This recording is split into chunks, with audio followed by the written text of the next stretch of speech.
I did not know my father until I was 13 years old. During that time, I remember my father coming to pick me up, and we would go out to eat. What are we going to talk about? I have not seen this man, and I have not known who he was all this time.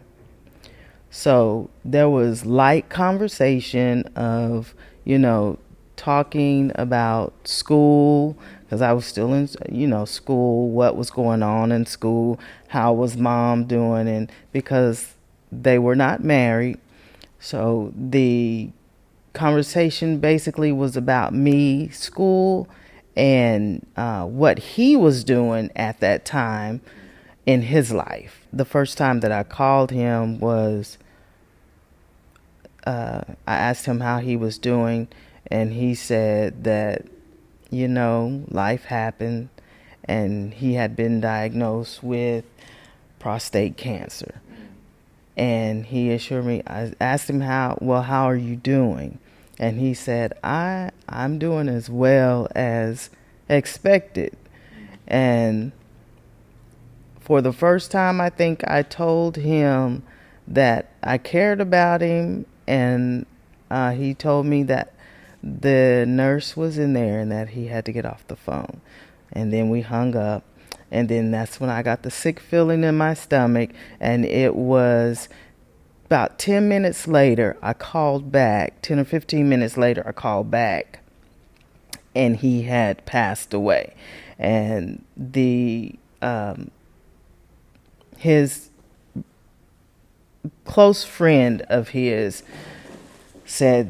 answered the phone and said that he was gone, and there was silence from me.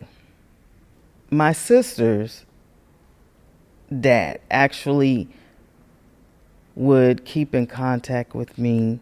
He would call me every once in a while, and I would call him every once in a while. And he was actually my father role.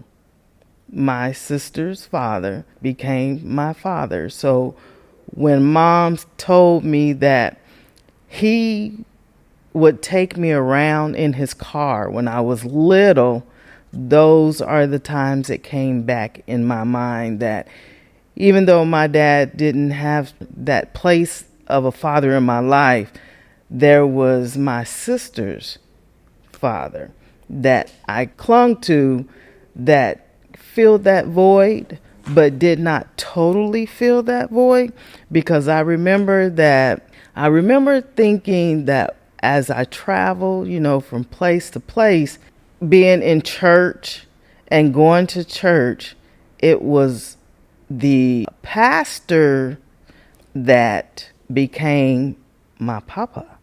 I called him Pops, Papa Heron.